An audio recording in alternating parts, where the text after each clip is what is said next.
তো আল্লাহ সুবহানাহু ওয়া তাআলা তিন ব্যক্তির উপরে দয়া করে জিবরিল আলাইহিস সালামকে পাঠিয়েছিলেন। কয়েকজনের কাছে? একজন হলো কুষ্ঠরোগী, শ্বেত রোগী, একজন হচ্ছে টাকলা যার মাথায় চুল নাই, আর একজন অন্ধ ব্যক্তি যে জন্ম থেকে দুনিয়ার কোনো আলো দেখে নাই। বলেন সুবহানাল্লাহ। হযরতে জিবরিল আলাইহিস সালাতু ওয়াস সালাম প্রথমে গেলেন শ্বেত রোগীর কাছে, যে তার চামড়াগুলো সাদা সাদা, লজ্জায় বাইর হতে পারে না, সারাদিন মুখ ঢেকে বেড়ায়, গোপনে গোপনে থাকে। সেই বান্দার কাছে জিবরিল আলাইহিস সালাতু ওয়াস সালাম গিয়ে হাজির হলেন আর বললেন, ও আল্লাহর গোলাম, তুমি আল্লাহর কাছে কি চাও? আল্লাহ তোমার দোয়া কবুল করবেন, সেটা দিয়ে দেবেন। ওই শীতরোগী বললেন, আল্লাহ যদি দয়া করে আমার এই কুষ্ঠরোগটা ভালো করে দিত তাহলে আমি অনেক খুশি হয়ে যেতাম। বলেন সুবহানাল্লাহ। জিবরিল আলাইহিস সালাতু ওয়াস সালাম তার শরীরে হাত বোলায় দিলেন, সঙ্গে সঙ্গে কুষ্ঠরোগ ভালো হয়ে গেল। বলেন সুবহানাল্লাহ। বললেন, আর একটা দোয়া তোমার কবুল হবে, তুমি কি চাও? আল্লাহর কাছে চাও, আল্লাহ দিয়ে দেবে। বললেন, আমার অনেক শখ, আমার অনেকগুলো ছাগলের পাল থাকুক, সেগুলো দিয়ে আমি অনেক সম্পদের মালিক হয়ে যাই। জিবরিল আলাইহিস সালাতু ওয়াস সালাম একটা গর্ভবতী ছাগল দিলেন। এই ছাগলটা পালন করতে করতে ওই শীতরোগী বা কুষ্ঠরোগী অনেক সম্পদের মালিক হয়ে গেল। জোরে বলেন সুবহানাল্লাহ। এবার চলে গেলেন টাকওয়ালা মাথার কাছে, তাকে প্রশ্ন করলেন, তোমার দুটি দোয়া আল্লাহ কবুল করবে, তুমি কি চাও আল্লাহর কাছে? প্রথমে ওই টাকওয়ালা বললেন, আমি চাই লজ্জায় বাইর হতে পারি না, আল্লাহ সুবহানাহু ওয়া তাআলা যেন আমার মাথায় চুল দেন। জোরে বলেন সুবহানাল্লাহ। জিবরিল আলাইহিস সালাম মাথায় হাত বুলিয়ে দিলেন, চুল গজায় গেল। আর একটা দোয়া বললেন, কি চাও? তিনি বললেন, আমার অনেক আশা, অনেকগুলো গরুর পাল আমার থাক। জিবরিল আলাইহিস সালাতু ওয়াস সালাম একটা গর্ভবতী গরুকে দিলেন। এই গরু লালন পালন করতে করতে ওই টাক মাথাওয়ালা অনেক সম্পদের মালিক হয়ে গেল। বলেন সুবহানাল্লাহ। এমনিভাবে তৃতীয় ব্যক্তির কাছে গেলেন, জন্ম অন্ধ, যিনি জন্মের পর থেকে চোখে দেখেন না, একবারের জন্য বাবার চোখ মুখ চেহারাটা দেখে নাই, মায়ের চেহারাটা দেখে নাই। এই অন্ধ ব্যক্তির কাছে গিয়ে বললেন, দুটি দোয়া আল্লাহ কবুল করবে, এই দুটি দোয়া করবেন, আল্লাহ কবুল করে ফেলবে। বললেন, আমি দুনিয়ার আলো দেখতে চাই। হযরতে জিবরিল আলাইহিস সালাতু ওয়াস সালাম চোখের মধ্যে হাত বুলায় দিলেন, সঙ্গে সঙ্গে চোখের আলো ফিরে আসলো। বলেন সুবহানাল্লাহ। এবং তিনি বললেন, আমি চাই উটের মালিক হতে, আমার অনেকগুলো উট থাক। জিবরিল আলাইহিস সালাম একটা গর্ভবতী উট দিলেন, আর এই উটকে লালন পালন করতে করতে অনেকগুলো উটের মালিক হয়ে গেলেন। ওই শীতরোগী, ওই টাক মাথাওয়ালা আর ওই অন্ধ ব্যক্তি তিনজনই এখন বড় বড় শিল্পপতি। বলেন সুবহানাল্লাহ। দিলেন কে? জোরে বলেন আল্লাহ তাআলা। এবার কিছুদিন পর আল্লাহ জিবরিল আলাইহিস সালামকে পাঠালেন, যাও, আমার বান্দারা ছিল এত কষ্টে বাইরে মুখ দেখাতে পারতো না, আমি তাদেরকে সেখান থেকে মুক্ত করে দিলাম, সম্পদ দিলাম, গিয়ে দেখো তো আমার বান্দারা কি বলে। জিবরিল আলাইহিস সালাম মানুষের মতো হয়ে গেলেন।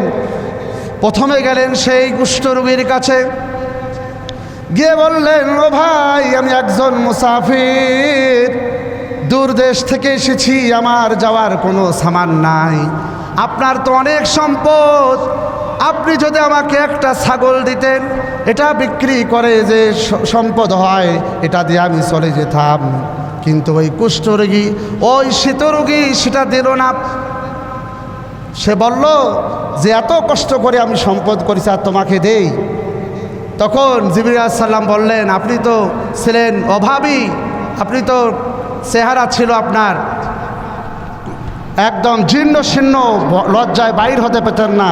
আল্লাহ তাআলা দান করেছে, এখন দান করবেন না কেন? বলছে না, এটা ভুল কথা, কোথায় শুনে এসেছো?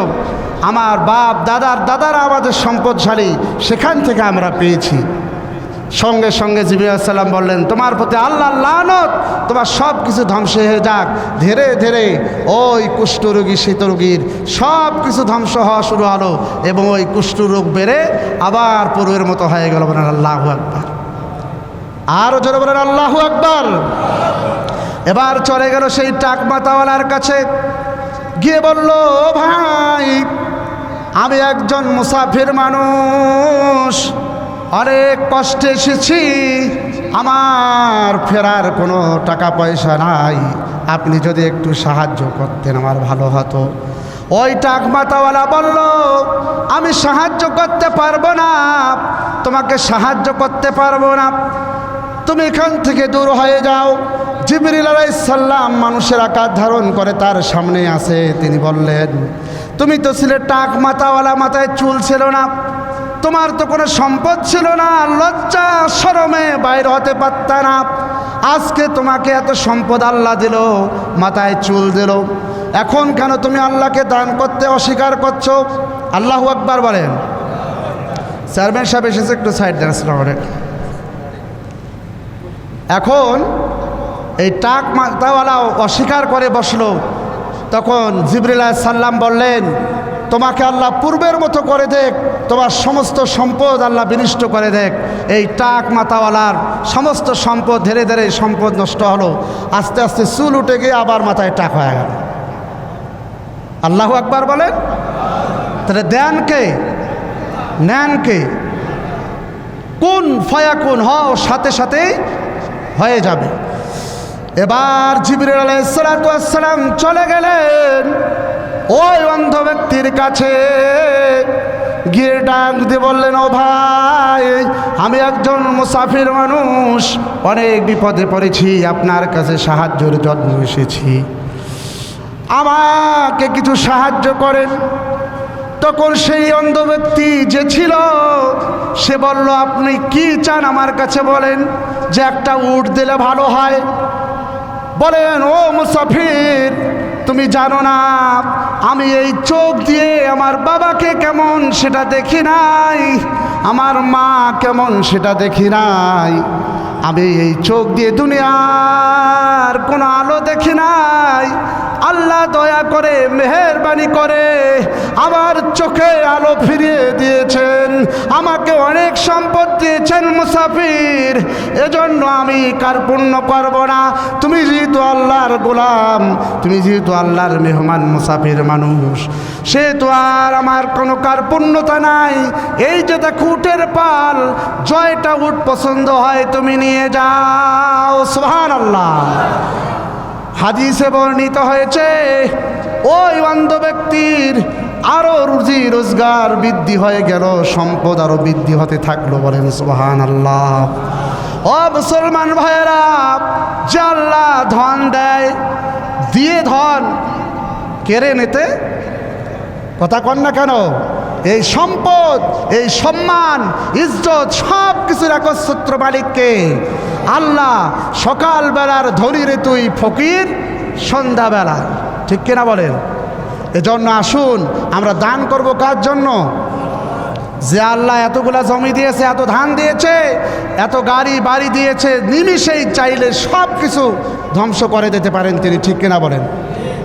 এখানে কোরআনুল কারিমের একটা আয়াত আছে, সময় কম, একদম একজন বাদশাহ তিনি চিন্তা করলেন, এই আয়াত পরে, কুলিল্লাহুম্মা মালিকাল মুলকি তুতিল মুলকা মান তাশা অতানজিউল মুলকা মিম্মান তাশা, যে আল্লাহ চাইলেই একজন গরিবকে ধনী বানাতে পারেন, ধনীকে গরিব বানাতে পারেন। তো এই আয়াতটা পরে তিনি হাসতেছেন, কি করতেছেন? তিনার কথায়, এত সৈন্য সামন্ত, আমি বাদশাহ, আমি প্রেসিডেন্ট, আমি কেমনে ফকির হই এক মুহূর্তে? সেটা কথা কন না কেন? যে এক মুহূর্তে এই আয়াতটা পরে হাসতেছে সে, যে কেমনে এটা সম্ভব? এটা সম্ভব? আল্লাহ বলে কি? এখন হরিণ শিকারের জন্য বাইর হয়েছে। কি শিকারে? হরিণের পিছনে দৌড়াইতে দৌড়াইতে, ঘোড়ার পিঠে চড়েই এক দেশ থেকে আর এক দেশের সীমানা পার হয়ে, এখন তো যেমন ডিজিটাল হচ্ছে, এগুলো তো আগে ছিল না, ছিল ভিন দেশের পৌঁছে গেছে, ওনার খবরে নেই, ওনার সৈন্যরা সবাই চলে গেছে। অনেক লম্বা ঘটনা। উনি সেখানে ক্লান্ত হয়ে ঘোড়া বেঁধে রেখে বিশ্রাম করতেছে। ওই দেশের রাজার আবার ঘোড়া হারাইছে। কি হারাইছে? এই রাজার ঘোড়ার খুঁজতে সৈন্যরা সব দিকে তো তল্লাশি করতেছে, রাজার কেমন ঘোড়া হারায়। আল্লাহর কি কাম, ওই যে এই দেশের রাজা যে গিয়ে ওখানে বসে আছে, শুয়ে আছে, ওই ঘোড়ার সঙ্গে ওই ঘোড়ার একে হুবাহু মিল। সঙ্গে সঙ্গে তাকে ধরে বলতেছে, বেটা তুই রাজার ঘোড়া চুরি করো, তুমি রাজার ঘোড়া চুরি করো। এ তো ঘুম থেকে উঠে অবাক, এটা কেমন কাণ্ড, আমি কেন রাজার ঘোড়া চুরি করব। তার হাত কেটে দিয়ে তাকে ভিক্ষার একটা প্লেট ধরে দিয়ে শাস্তি দিয়ে রাস্তায় ফকিরের ভিক্ষা করার দিয়েছে। বলেন আল্লাহু আকবার। অনেক সুন্দর তেলাওয়াত করে। হঠাৎ করে রাজার মেয়েকে কোরআন পড়া লাগবে, একজন ভালো আলেমের দরকার, সুরুত কণ্ঠের দরকার। খুঁজতে খুঁজতে দেখা গেল যে ওই ফকির খুব সুন্দর তেলাওয়াতে ফাঁস হইল। সুবহানাল্লাহ কর। তেনাকে আহ্বান করা হলো এবং তেনাকেই দায়িত্ব দেওয়া হলো। আবার এই কোরআনের আয়াত যেদিন তিনি পড়ান ছাত্রীকে, কারকে? রাজার মেয়েকে। পড়াতে গিয়ে আবার সেই রাজা মুস্কি হাসলো। যেই দিন তার রাজত্ব থেকে, তার বাদশাহিতে থেকে, তার ক্ষমতায় থেকে এই আয়াত পরে মুস্কি হেসেছিল আর ভেবেছিল কেমনে সম্ভব এক মুহূর্তে আল্লাহ সমস্ত রাজত্ব কেড়ে নেয়। মনে আছে? আবার এই ছাত্রীকে পড়ার সময় যখন মুস্কি মুস্কি হাসতেছে, ছাত্রী দৌড় দিয়ে চলে গেছে। হুজুর হাসে কেন? আছে না নাই? আল্লাহ দুনিয়ার লোক দোষ করলে দোষ নাই, খালি হুজুর করলে হাড্ডি গুঁড়া করো, ঠিক না কর? হুজুর হাসলো কেন? অভিযোগ চলে গেল রাজার কাছে, কেন হাসেন, ব্যাপার কি, আমার মেয়ের কি হইল, হাসলা কেন? তখন সেই চোর অপরাধী আবার তার হাত কেটে দেওয়া হয়েছে, আবার ভিক্ষার থালা হাতে দেওয়া হয়েছে। এই ব্যক্তি বলল, আসলে আমার পরিচয় আপনারা জানেন না, আমি আল্লাহর একটা কোরআনের আয়াতকে নিয়ে শুধু আমি একটু হেসেছিলাম, আমি অমুক দেশের রাজা, আমি সেখান থেকে হরিণ শিকারের উদ্দেশ্যে এসেছিলাম। সব ঘটনা খুলে বলল।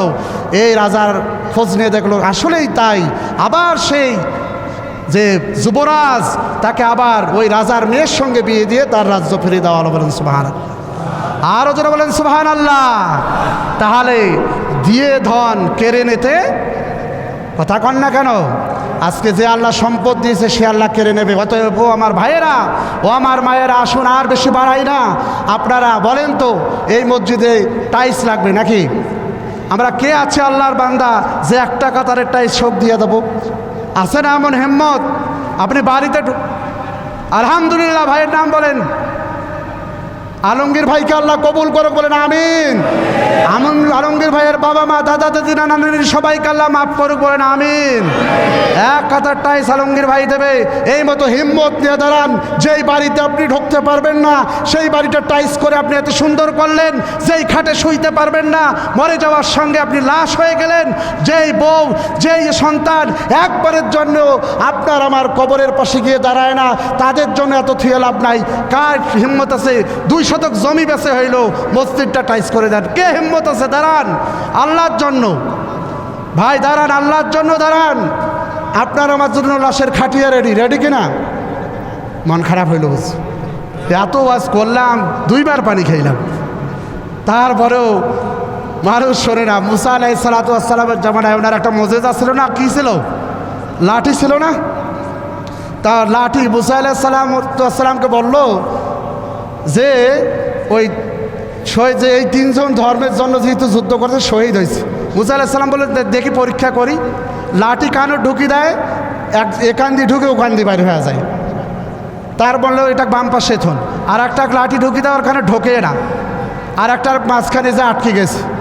বলছে যে যেটার এখান দিয়ে শুনে ওখান দিয়ে বের হয়ে গেছে, মানে ওয়াজ এখান দিয়ে শুনে আর এখান দিয়ে, কথা কন ঠিক কিনা? আর যার কানও ঢোকে না, মানে ওয়াই ঠিকই শুনতেছে কিন্তু মনোযোগ আছে। আর যার মাঝখানে আটকে গেছে সে হচ্ছে কি পরিপূর্ণ ইমানদার। তো এখানে আমরা ইমানদার আছি না কয়েকজন? শুরুতে আমি একটা কথা বলেছি, শুরুতে একটা কথা বলেছি, যুগ জামানা পাল্টে দিতে চায় না অনেকজন, এক মানুষে আনতে পারে জাতির জাগরণ। বলেন আলহামদুলিল্লাহ।